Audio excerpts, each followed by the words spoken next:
Olá, tudo bem? O caso Vitória pode chegar ao fim mesmo antes dos exames periciais serem finalizados, pois ainda existe alguns exames que têm que ser concluídos, como por exemplo, os exames de DNA nas unhas da jovem ou até mesmo do próprio Miguel, que já passou pelos exames, que vem comprovando se ele teve ali uma briga, um contato físico, inclusive das roupas que foram utilizadas ao redor, pois a suspeita é que foi a asfixia, a primeira causadora do falecimento da jovem. Então, com uma roupa, pode ter sufocado. E isso tudo está sendo periciado. Mas o Miguel, ele categoricamente bate na tecla dizendo que não tem culpa de nada. Mas tudo vai depender da defesa dele para ele ser solto. Até porque a polícia tem algumas provas, mas a gente vai explicar para vocês tudo agora.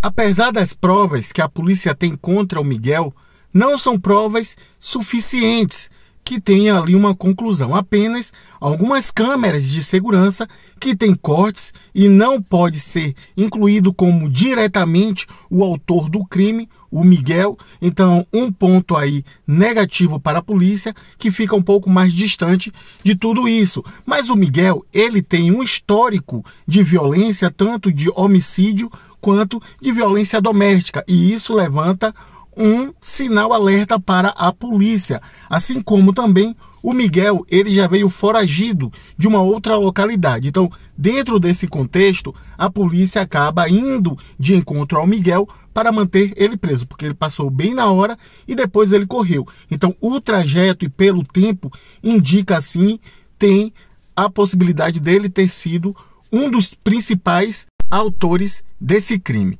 Quando a reportagem começou a ir na localidade e viu que tinha uma suspeita do Miguel, o repórter perguntou a um grupo de pessoas próximo à casa do Miguel, mostrando somente a foto, pois ainda não sabia que ele era o Miguel.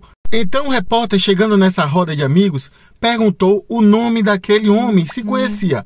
Rapidamente, todos falaram, é o Miguel. E um levantou e falou, eu conheço ele, e ele mora naquela casa. E sinalizou muito rápido e assustado, tipo que quisesse se livrar o quanto antes. Mas olha só o que a polícia acabou trazendo, uma declaração que eu vou estar contando aqui para vocês. O Miguel, antes do crime, ele estava com dois amigos.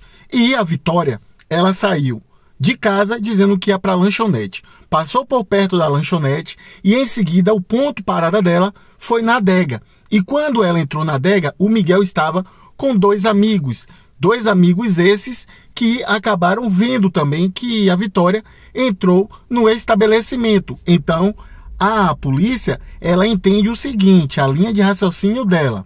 Ele, ao ver a jovem entrando, ele ficou do lado de fora, em uma distância, aguardando ela sair. Quando ela saiu, demorou um pouco, ele passou muito rápido. Foi o tempo que aquela pessoa estava na motocicleta parado, conversando com ela. Então a polícia agora entra em uma investigação para saber se o motoqueiro tem alguma coisa a ver. E nesse momento do trajeto, ele passou muito rápido. O que tudo indica é que ao passar, indo atrás dela, ele viu ela com o rapaz conversando na moto, ficou aguardando na ponte, no pontilhão. E no momento que ela entrou no pontilhão indo para casa, ele provavelmente surpreendeu ela por trás e deu um golpe ou pegou ela com muita força e levou para dentro do mato. Agora, como a polícia sabe que o Miguel viu a jovem entrando no estabelecimento? Duas testemunhas ou duas pessoas que também estão sendo investigado? Será que esses amigos de Miguel têm alguma coisa a ver? Ou por questão de medo acabou entregando, contando sobre o Miguel? Pois a Vitória só tinha aquele trajeto, segundo a delegada, só tinha aquele trajeto para seguir. Então seria muito fácil ele saber, até porque ele morava perto da vítima. Então ele sabia que de uma forma ou outra ela iria passar pelaquela localidade. E isso fez com que o Miguel pudesse seguir. Então, para que vocês entendam, mais de uma pessoa pode ter participado desse crime, direta e indiretamente. Em seguida, quando ouviu os gritos, duas pessoas, não estou me referindo às testemunhas que estavam com a namorada e o outro, eu estou me referindo às duas primeiras, logo nas investigações, apareceram dizendo que viram uma jovem gritando dentro de um carro prata ou um carro preto e depois um carro prata novamente. Será que esses dois amigos de Miguel não acabaram trazendo essas declarações e a polícia conseguiu chegar até eles? Porque depois essas testemunhas acabaram voltando atrás e disse que não viram apenas os gritos. E o dono da adega disse que viu ela caminhando e depois desapareceu das vistas de todos da adega. Então, existe ali um mistério nesse caso, pois o Miguel categoricamente bate na tecla dizendo que não foi ele e ele não fez absolutamente nada. Mas essa é a grande dúvida. A Yasmin desapareceu dessa mesma maneira, desse mesmo modo, passando pela mesma localidade. Só que a polícia não encontrou as câmeras, não conseguiu pegar as câmeras da data do desaparecimento dela.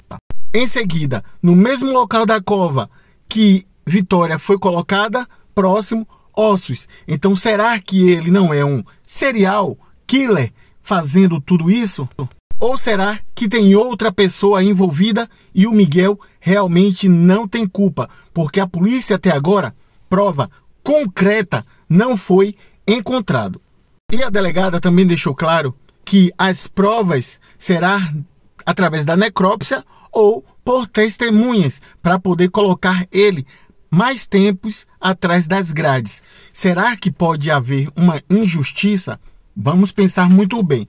Também através dos ossos, para identificar se esses ossos é de mulher ou de homem, e até mesmo a idade dos ossos, que vai demorar mais um pouco para aí sim começar a se encadear uma investigação sobre Yasmin a partir daquele ponto. Porque aí, se provar que Miguel realmente tem a ver com a morte de Vitória e mais outras pessoas, aí sim ele vai ser o principal suspeito também a da Yasmin e de outras jovens que tenham desaparecido naquela região ou até mesmo na região onde ele morava. E aí a coisa vai ficar bem mais difícil. Mas se o advogado dele tiver um bom argumento e levantar base nas informações que ele é inocente, ele pode ser solto e sair pela porta da frente. Mas a delegada não citou o nome das duas testemunhas, uma que estava com a esposa gestante e o outro que também presenciaram e são chaves principais. Mas agora entra mais duas pessoas, os amigos de Miguel. Porque nessa hora, se eles não tiverem nada a ver, eles vão realmente falar e contar tudo o que viu para a polícia, para que também não sobre para eles. Até porque eles estavam minutos antes da morte da Vitória junto com esse Miguel. E isso pode trazer um grande prejuízo para eles. Então existe uma técnica pericial para identificar se foi a mando de alguém para ele fazer isso e deu toda a logística do trajeto dela. Daí pode ter aproveitado para executar a jovem e fazer mais algo com ela, ou apenas ele, por vontade própria, fez essa atrocidade com a jovem Vitória, de 14 anos. E o Miguel, a todo momento, traz uma contradição sempre que é questionado alguma coisa relacionada à morte da Yasmin e à morte de Vitória. Mas a gente vai estar atualizando todos vocês e torcendo para que tenha um fim com este caso, para que tenha um conforto à família. E a gente vai estar atualizando vocês. Não esquece de se inscrever no nosso canal, ativa o sininho, que assim que tiver mais novidade, vamos trazer isso para vocês com exclusividade. Um forte abraço, que Deus abençoe e até mais.